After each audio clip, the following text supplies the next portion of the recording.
Le mariage réclame la préparation, la prière. On ne se marie pas sans avoir prié suffisamment. J'ai lu le livre d'un homme qui s'appelle Zacharias Tanefamoun. Il avait une église, il est mort. Et lui, il avait un principe. Sa fille ne pouvait pas lui présenter un homme sans avoir prié pendant une année. Une année de prière avant de dire à papa, tel veut m'épouser. Vous voyez le sérieux. Mais toi, tu as prié combien de temps pour dire oui? On te demande la main lundi et puis tu dis mardi oui. Oh, il faut que je dise oui très vite de peur qu'il puisse aller ailleurs. Tu manques d'assurance. Tu ne connais pas le Dieu de ta destinée. Dans la destinée, celle qui est à toi est à toi. Celui qui est à toi est à toi. Mais ton problème, c'est que tu dis tellement oui vite et tu n'as pas eu le temps de prier pour entendre le nom de Dieu. Et lorsqu'on prie, on prie de manière neutre. Tu ne dois pas être subjectif et tu ne dois pas avoir une position où tu as déjà dit oui dans ton cœur et tu vas vers Dieu pour qu'il te dise s'il a dit oui ou non. Non. Lorsque tu vas poser une question à Dieu, tu ne dois pas avoir de position et tu dois te disponibiliser à recevoir un non ou un oui. Mais si déjà tu as déjà dit oui dans ton cœur, tu entendras le oui du diable. Car sachez que lorsque le diable veut détruire une destinée, il imite la voix de Dieu. Et il te parlera comme s'il est le Saint-Esprit et tu vas t'engager pensant que tu écoutais Dieu alors que tu as entendu le diable ou tu as entendu ta propre voix. Faites très attention. Dans le monde des esprits, il y a des esprits qu'on appelle les esprits religieux. Ce sont des esprits qui prophétisent. Ce sont des esprits qui donnent des oracles. Ce sont des esprits qui donnent des visions. Et ils donnent aussi des visions de mariage. Ils donnent aussi des prophéties de mariage. Ils donnent aussi des oracles de mariage. C'est quand tu épouses une personne par prophétie, mais ta vie est détruite après. Tu épouses quelqu'un par une vision, mais ta vie est détruite. Cette vision n'était pas venue de Dieu. Et faites attention, vous qui êtes tout le temps. J'ai vu, j'ai vu, j'ai vu, j'ai vu. J'ai entendu, j'ai entendu, j'ai entendu. Après tout ça, après avoir vu, entendu, tu dois être capable d'observer la personne parce que Dieu ne peut pas te donner une pierre lorsque tu demandes du pain. Alléluia. Prier et tu pries jusqu'à te fatiguer. Tu dois vraiment prier. Tant que tu n'as pas sérieusement prié avant de te marier, tu ne prends pas au sérieux le mariage. Le mariage peut détruire ta vie, il peut détruire ta destinée, il peut détruire ta santé, il peut détruire tous tes projets, il peut détruire ton ministère, il peut détruire tes finances, il peut détruire ta joie, ta paix, il peut tout détruire. Et quelque chose qui peut tout détruire dans ta vie, tu pries pendant 2 jours et puis tu dis oui à un homme. Les sœurs, l'homme qui te demande la main a pris le temps de prier avant de te demander la main. Mais les hommes, lorsqu'ils ont prié pendant longtemps avant de demander la main, lorsqu'ils vont vers les femmes, ils leur donnent que 2 jours ou 1 semaine. Lui, il a eu des mois et des mois pour prier, pour t'observer. Mais lorsqu'il vient vers toi, je te donne 1 semaine. Ça, c'est un égoïste spirituel. Alléluia. Autant il a eu tout le temps. Toi aussi, tu dois avoir tout le temps. Alléluia. Donne-moi tout le temps. Il s'agit d'un engagement sérieux. Alléluia. D'un engagement sérieux. Même des fois pour prendre la décision d'étudier quelque part, la décision de voyager quelque part, les gens prennent 1 mois ou 2 mois pour réfléchir. Mais quand il s'agit du mariage, les gens prennent 2 jours, 3 jours. Vous ne prenez pas au sérieux le mariage. Alléluia. Pourquoi le mariage n'est pas un jeu? Parce qu'il n'est pas accompagné que de joie, mais aussi de peine. Vous devez le savoir, mes frères et sœurs. Chers célibataires, le mariage n'est pas accompagné que de joie. Le mariage est aussi accompagné de peine. Je me souviens quand j'ai épousé mon épouse Blanche, nous avons quitté l'hôtel et après l'hôtel, nous rentrons à la maison. Elle tombe gravement malade. La même nuit, je l'amène à l'hôpital. Donc, j'ai quitté la lune de miel directement. Je suis allé à l'hôpital. J'étais au chevet de ma femme. Donc, à peine marié, je me retrouvais à l'hôpital avec ma femme. C'était quoi? Il y a eu des temps de joie. Il y a aussi des temps de peine. Donc, Dieu voulait déjà m'équilibrer dès le départ que dans le mariage, il y aura des joies, il y aura des peines. Un enfant naît, quand il naît, on vous dit qu'il est malade. Et vous devez être là pendant 1 mois. Vous allez à l'hôpital. Docteur, comment ça va? Docteur, comment ça va? Docteur, comment ça va? Docteur, comment ça va? Docteur, comment ça va? Et ta femme est enceinte. Le jour, elle doit accoucher. Et puis, on vient te dire, il faut la césarienne. Et c'est toi qui dois décider qu'il faut une césarienne. Ça, c'est aussi les peines du mariage. Vous qui regardez que des films avec des violons, avec des pianos. Oh, il y a aussi l'accouchement.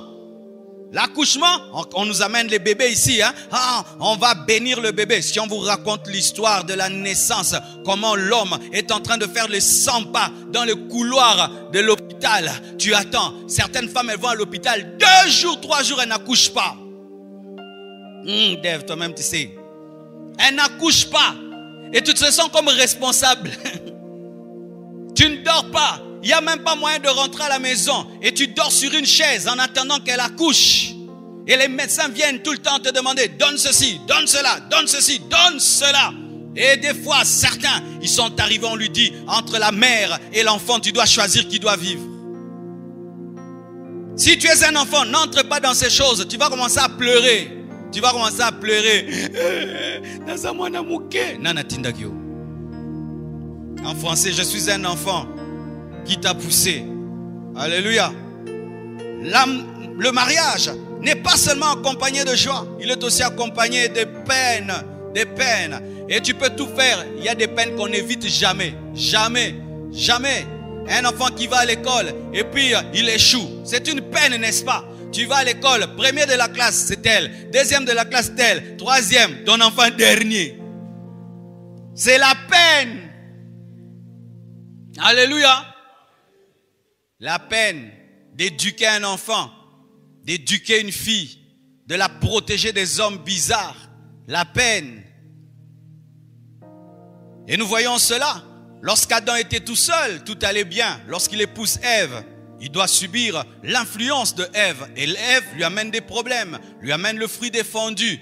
Et lui amène des problèmes spirituels, lui amène des problèmes avec Dieu, de sorte que Adam a dit à Dieu, la femme que tu m'as donnée, quand j'étais seul, j'étais bien. Maintenant que tu m'as donné Ève, regarde, ça lui a amené des peines. Et encore, son fils Caïn tue Abel. Il doit enterrer Abel. La peine. Abraham et Sarah, la peine. L'enfant ne vient pas. Belle femme, beau monsieur, mais stérilité. Une année, l'enfant ne vient pas. La famille vous regarde. 2 ans, tu l'habilles bien. Belle voiture, belle maison. 1 année, pas d'enfant. 2 ans, pas d'enfant. 5 ans, pas d'enfant. La peine. La servante de Dieu qui vous a prêché ici a fait 9 ans sans enfant. Et aujourd'hui, Dieu l'a béni avec 2 enfants. Mais si elle vous raconte les 9 ans, oh, terrible mes frères. La belle famille peut dire ceci. Et les amis disent ceci. Les gens parlent. Isaac et Rebecca aussi, la stérilité. Jacob et Rachel, stérilité. Il fallait prier pour que les enfants puissent venir. Et là encore, Jacob et Léa. Léa aime Jacob, mais Jacob ne l'aime pas. Ou tu aimes beaucoup ta femme, elle ne t'aime pas beaucoup. Tu aimes beaucoup ton mari, lui ne t'aime pas beaucoup. Toi tu l'aimes à 100 à l'heure, lui t'aime à 20 à l'heure. Il y a cela aussi parce que dans chaque mariage, il y a toujours un qui aime l'autre plus. Et celui qui aime beaucoup, c'est celui qui souffre plus dans le mariage. Ce sont des réalités qui arrivent. La réalité de la vie, c'est cela. Le mariage n'est pas accompagné que de joie, il est aussi accompagné de peine. Même Jésus-Christ, il souffre avec l'Église. Oui. Jésus-Christ souffre avec l'Église avant de nous épouser. Il était à la gloire de Dieu le Père. Il était là dans la paix. Maintenant, il nous a épousés, il est devenu intercesseur.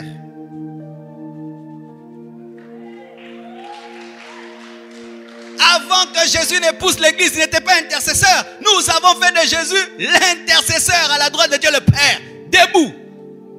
Depuis qu'il nous a épousés, debout, en train de prier. Oh Dieu qui ne t'abandonne pas. Oh Dieu qui ne t'abandonne pas. Oh regarde l'apostasie. Regarde le Seigneur. Oh mon Dieu. Père, aide-le. Père, soutiens-le. Jésus est devenu intercesseur. Il aura la paix le jour de l'enlèvement. En attendant, regardez tout ce que les chrétiens font. Ce que les serviteurs de Dieu font. Ça fait mal au cœur du mari. Lui, un mari fidèle. Avec une épouse infidèle. Si toi tu épouses l'Église, tu peux mourir. Mais regardez le mariage de Jésus. La joie et la peine. Quand il y a de nouveaux convertis, Jésus est heureux. Mais quand nous commettons des dégâts, des scandales, son cœur est en train de pleurer. Le mariage est accompagné de joie. Il est aussi accompagné de peine. De peine. Regarde, tu n'as pas d'enfants. Tu pries que Dieu te donne des enfants. Et puis les enfants naissent.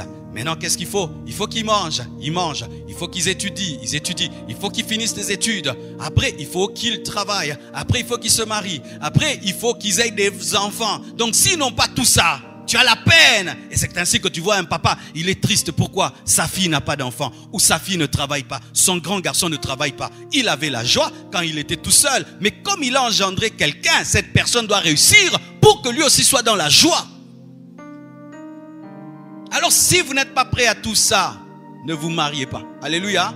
Ne vous mariez pas. Si vous voulez chercher seulement des bagues, vous cherchez seulement des robes et qu'on dise que tu t'es marié. Et quand toutes ces choses vont arriver, où maintenant la destinée de tes enfants est liée à ta destinée, où leur joie est liée à ta joie. S'ils sont tristes, tu deviens triste. Ne te marie pas. Regardez ces parents qui ont des enfants malades. Regardez ces parents qui ont des enfants qui refusent d'étudier. Regardez ces parents qui ont des enfants dévergondés. Tu vois la lutte du père, de la mère. J'allais souvent dans une famille très très riche et la plupart des enfants étaient bizarres. Quand j'arrivais, tu remarquais que dans cette maison, ils n'ont que faire de leur voiture, que faire de leur maison. C'est l'enfance. Pasteur, prie pour mon enfant, prie pour mon enfant, prie pour mon enfant. Ils sont réussis financièrement, mais les enfants ne réussissent pas. La peine.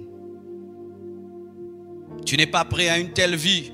Oh mon frère, il faut que tu puisses laisser tomber. Je suis allé une fois prêcher quelque part et un grand prédicateur était parmi les orateurs. C'est parmi les prédicateurs africains les plus invités au monde. Il prêche dans toutes les grandes églises américaines. Et c'était vraiment un modèle pour moi. Je pensais que tout allait bien dans sa vie. Il a prêché partout. Et le jour qu'il a prêché, il nous a parlé de l'onction qui vient de la souffrance. Et il a dit, vous me voyez là, j'ai un enfant. Cet enfant est fou. Cet enfant ne me reconnaît pas. Il ne reconnaît pas sa mère. J'ai un don. Je prie pour les cœurs et les gens sont guéris. Mais mon enfant, je n'arrive pas à le guérir. Je peux prier, tout le monde est guéri, sauf mon enfant. Et pendant que je suis en train de vous prêcher ici, je le surveille au moyen de mon téléphone. Nous l'avons enfermé dans une chambre et nous suivons tout au téléphone. Et j'aimerais des fois que Dieu prenne ma santé, qu'il donne à mon enfant et qu'il prenne sa maladie, qui me la donne. Mais Dieu ne m'exauce pas. Ce grand prédicateur, mais dans sa vie il y a une peine, un enfant qui est malade. Alléluia. Vous voulez fuir? C'est la vérité. Amen, hein?